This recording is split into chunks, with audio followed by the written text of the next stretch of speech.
നീ ഇത്ര പൊട്ടിയാന്ന് ഞാൻ വിചാരിച്ചില്ല. Try to understand me Willy. വെറും ഒരു കൗതുകത്തിന് വേണ്ടി പോയതാ മീറ്റിങ്ങിന്. മേലുദ്യോഗസ്ഥന് എങ്ങനെയുണ്ടെന്ന് ചോദിച്ചു. കഷ്ടകാലത്തിന് ഞാൻ പറഞ്ഞു ആളിത്തിരി കുഴപ്പക്കാരനാണെന്ന്.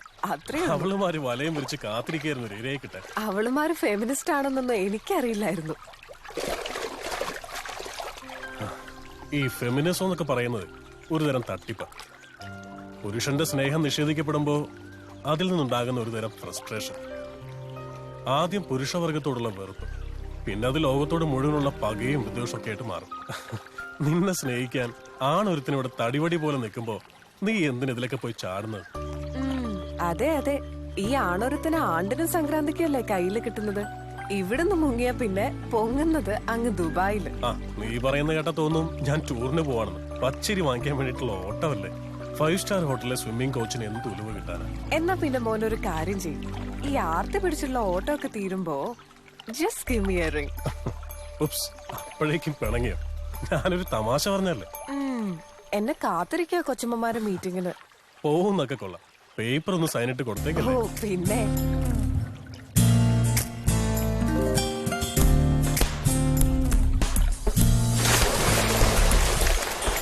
മഞ്ജുവിനെ കാണുന്നില്ലല്ലോ. വരും, വരാതിരിക്കില്ല. നമ്മള് കാര്യങ്ങളൊക്കെ പറഞ്ഞ് ബോധ്യപ്പെടുത്തിയതല്ലേ. വിദ്യാഭ്യാസവും ലോകപരിചയമൊക്കെ ഉള്ള ആളല്ലേ. വരും വരും. പുരുഷ മേധാവിത്വത്തിന്റെ ഒരു ചെറു സൂചനയെങ്കിലും അത് വീട്ടിലാവട്ടെ ജോലി സ്ഥലത്താവട്ടെ നമ്മുടെ ശ്രദ്ധയിൽപ്പെട്ടാൽ ആ നിമിഷം നമ്മൾ പ്രതികരിച്ചിരിക്കണം. ഇനി ഒരടി പിന്നോട്ടില്ല. നിങ്ങളുടെ എല്ലാവരുടെയും പൂർണ്ണ സഹകരണം പ്രതീക്ഷിക്കുന്നു. ജയ് നാരി. അടുത്തതായി ഗംഗാദേവി. ദേ മഞ്ജു വരുന്നു. മഞ്ജു വാ, എന്താ ഇവിടെ നിക്കണേ? വാ വാന്നേ. ഹായ്, സ്ത്രീ സമത്വ വേദിയിലേക്ക് സ്വാഗതം. Hearty welcome. Thank you. I am so happy. Thank you. വരൂ പ്ലീസ്. ഇനി കർമ്മ പരിപാടിയിലേക്ക് കടക്കാം. ഈ നിരോക്ഷയുടെ പ്രശ്നം ആകെ രൂക്ഷമായിക്കൊണ്ടിരിക്കുക.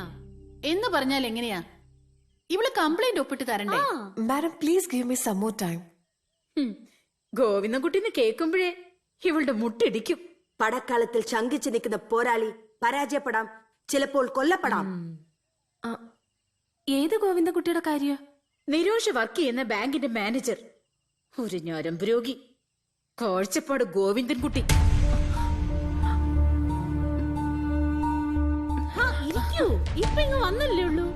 അതല്ല, ചേട്ടൻ വരാറായി. അയാള് വരുവോ പോവോ ചെയ്യട്ടെ. മഞ്ജുനെന്താ? കെട്ടിയാൻ തല്ലുവെന്ന് പേടിയുണ്ടോ? വെട്ടി ഞങ്ങള്. മഞ്ജുവിന്റെ ദേഹത്ത് ഒരു നുള്ളു മണ്ണ് വീണ ആ കൈ ഞങ്ങൾ വെട്ടും. മോളെ മഞ്ജു, ഇനി നീ ഒറ്റയ്ക്കല്ല. നമ്മളെല്ലാം ഒന്നാ. യെസ്. വെക്കി മഞ്ജു. ആ മഞ്ജു ഹസ്ബൻഡ് പേര് പറഞ്ഞില്ല. ഗോവിന്ദൻകുട്ടി. കാഴ്ചപ്പാട് ഗോവിന്ദൻകുട്ടി.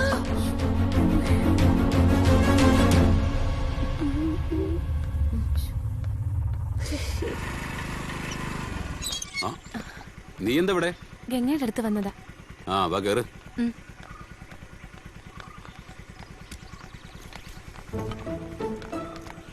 പോകാം.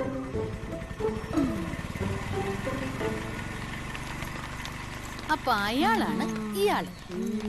സംഗതി എളുപ്പമായി. തപ്പിപ്പോണ്ട കാര്യമൊന്നുമില്ലല്ലോ. അതെ അതെ, പുലിമടയിൽ വിരുന്ന് വന്ന മാൻകുട്ടി.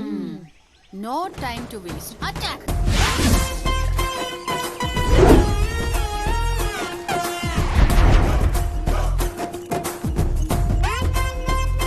അകത്തേക്ക് വരാമോ ആവോ? അയ്യേ, നാണമില്ലാതെ വീണ്ടും വന്നോ? അങ്ങനെ തോറ്റോടുന്ന ഏന ഒന്നുമല്ല ഞങ്ങള്. ഈ കുട്ടിയുടെ പ്രശ്നത്തിന് ഒരു പരിഹാരം ഉണ്ടാക്കിയിട്ടേ ഞങ്ങൾ ഇനി ഇവിടെ നിന്ന് പോകുന്നുള്ളൂ. എടോ, താനൊരു സർക്കാർ ഉദ്യോഗസ്ഥയല്ലേ? നാണമില്ലേ തനിക്ക് വേലയും കൂലി ഇല്ലാത്ത ഇവളുമാരെ കൂടെ ചുറ്റിയടിക്കാൻ? ഇയാള് നാളെ ബാങ്കിൽ വാ, നമുക്ക് സംസാരിക്കാം ഒറ്റയ്ക്ക്. പെണ്ണുങ്ങളുടെ അടുത്ത് താൻ ഒറ്റയ്ക്ക് സംസാരിക്കത്തുള്ളൂ. പെണ്ണുങ്ങളോട് ഞാൻ ഒറ്റയ്ക്ക് സംസാരിക്കണോ അതോ കൂട്ടമായിട്ട് സംസാരിക്കണോ എന്ന് ഞാൻ തീരുമാനിക്കും. കൊച്ചമ്മമാരെ തൽക്കാൻ സ്ഥലം കാര്യാക്ക്. കുട്ടിയേട്ടാ വേണ്ട, വേണ്ട കുട്ടിയേട്ടാ വേണ്ട. നിനക്കെന്താ ഇവിടെ കാര്യം? പോയി ചായ ഉണ്ടാക്കടി. അല്ല, അതെ, ഈ ചായ എന്ന് പറയുന്നതേ കുറച്ച് വെള്ളം അടുപ്പത്ത് വെച്ച് തേയിലയും പാലും അതിലേക്കിട്ട് ചൂടാക്കിയാൽ ഉണ്ടാവുന്ന സാധന.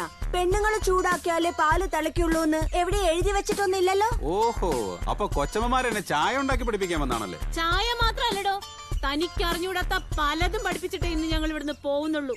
സ്ത്രീ സമത്വ വേദിയുടെ എക്സിക്യൂട്ടീവ് മെമ്പറാണ് ഈ നിരോഷ. നിരോഷയെ നിങ്ങൾ ബാങ്കിൽ വെച്ച് പീഡിപ്പിക്കാറുണ്ടോ? പീഡിപ്പിക്കാറൊന്നുമില്ല, ഇടയ്ക്ക് പഠിപ്പിക്കാറുണ്ട്. ജോലി ചെയ്യാനാണ് സർക്കാർ ശമ്പളം തരുന്നത്, അല്ലാതെ മൊബൈലിൽ ശൃംഗരിക്കാനല്ല. ഒരു സർക്കാർ ഉദ്യോഗസ്ഥയുടെ ഡ്രസ് കോഡ് കണ്ടില്ലേ? മിസ് ഫെമിന കോമ്പറ്റീഷന്റെ കാറ്റ് വോക്കിന് ചേരും ഇത്. നിങ്ങൾ ഏതൊരു റിസർവേഷൻ കൗണ്ടറിലും വേണേ പോയി നോക്കിക്കോ, ഒച്ചടയുന്നത് പോലെ ഒരു ക്യൂ ഉണ്ടാവും. അതിന്റെ അങ്ങേ തലക്കിൽ ടിക്കറ്റ് കൊടുക്കുന്ന ഒരു പെണ്ണായിരിക്കും. സ്ത്രീ സംവരണത്തിന്റെ കുറുക്കു വഴികളിലൂടെയല്ല, മെറിറ്റിലൂടെ വേണം അധികാര കസേരകൾ ഉറപ്പിക്കാൻ. ഒരു സ്ത്രീ ആയിരുന്നു. അതെ, അല്ലെന്ന് ഞാൻ പറഞ്ഞില്ലല്ലോ. പക്ഷേ കണ്ട നായിക്കും പേയ്ക്കൊന്നും ആ പേര് ചേരില്ലല്ലോ. എന്താണോ താൻ വിളിച്ചത്? നായെന്നോ? വെറും നായല്ല, പേ പിടിച്ച നായ. പേപ്പട്ടി, പേപ്പട്ടി. തനിക്ക് ഞങ്ങൾ അറിഞ്ഞൂടാ. പെണ്ണൊരു കംപ്ലൈന്റ് എഴുതി കൊടുത്താലേ അതില് പിന്നെ ചോദ്യവും പറച്ചിലൊന്നുമില്ല. സാക്ഷിയും വേണ്ട, ഒരു മണ്ണാങ്കട്ടയും വേണ്ട. പെണ്ണ് പറഞ്ഞാ മതി, ഒരു വാക്ക്. പെണ്ണിന്റെ ഒരു വാക്ക്. അറിയാമടി, അറിയാം.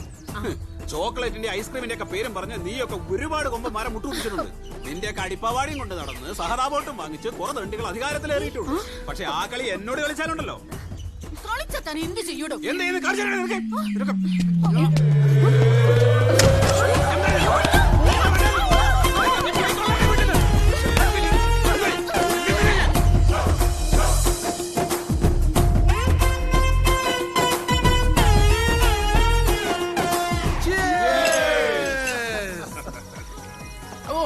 നിങ്ങളാണ് സാറേ ആൺകുട്ടി. ഇന്നത്തെ ചെലവ് എന്റെ വക. വസുന്ധര മതില് ചാടിയാ ഓടിയത്. തോറ്റുപോകും. മേലെ പോകുന്നു. നിരപ്പായ തറയിൽ സിന്തറ്റിക് ട്രാക്ടറല്ലേ ഓടിയത്. എന്നാൽ ഈ 4 അടി പൊക്കോളം മതിലൊക്കെ ചാടുക എന്ന് പറഞ്ഞാ അത് പിന്നെ മതിൽ ചാടാൻ അവള് കൊച്ചിലെ എക്സ്പെർട്ട് ആണെന്നാ കേട്ടിട്ടുള്ളത്. എന്നാലും എനിക്ക് ആ കാഴ്ച കാണാൻ പറ്റിയില്ലല്ലോ. എന്നാലും എന്റെ തമ്മി സാറേ, നിങ്ങളെ സമ്മതിച്ചു തന്നിരിക്കുന്നു. ഈ ഇനത്തിന്റെ കൂടെ നിങ്ങൾ എന്ത് വിശ്വസിച്ചാ ഒരു വീട്ടിൽ ഒരുമിച്ച് കിടന്നുറങ്ങുന്നത്? സിംഹക്കൂടി ഇതിലും സേഫാ. അമ്മായിയപ്പന്റെ ചെക്കടി കൊണ്ട് വാങ്ങിയ തൊപ്പിയല്ലേ ഇങ്ങനെ ഇരിക്കും. നമ്മുടെയൊക്കെ ഭാര്യമാർ ഓടുന്ന ഗോവിന്ദൻകുട്ടിയുടെ ഭാര്യ നോക്കി നിൽക്കല്ലേന്നോ. എങ്ങനെ പ്രതികരിച്ചു? അവൾ അതൊന്നും കാര്യമായിട്ട് എടുത്തിട്ടില്ല. അല്ലേലും അവൾക്ക് ഞാൻ പറയുന്നതിനപ്പുറം ഒന്നുമില്ല. എല്ലാം ചേട്ടന്റെ ഇഷ്ടപ്പോലെ. അതാണ് അവളുടെ രാഷ്ട്രീയം. എനിക്ക് മനസ്സിലാവാത്തത് ഈ നിരോഷയുടെ കാര്യം. ഇന്നലെ വരെ പൂച്ചയെ പോലെ ഇരുന്നൊരു പെണ്ണ് ഇന്നൊരൊറ്റ ദിവസം കൊണ്ട് അവൾക്ക് വന്നൊരു മാറ്റം. ചെയ്യുന്നത് അവളാണെന്നേ ഉള്ളൂ, ചെയ്യിക്കുന്നത് നമ്മുടെ പൊണ്ടാട്ടിമാരാ. ആര് ചെയ്യിപ്പിച്ചാലും അവളത് ചെയ്യാൻ പാടുണ്ടോ? ഗോവിന്ദൻകുട്ടി സാറേ, ഈ നിരോഷിക്കിട്ട് ഒരു കൊട്ടേഷൻ കൊടുത്താലോ?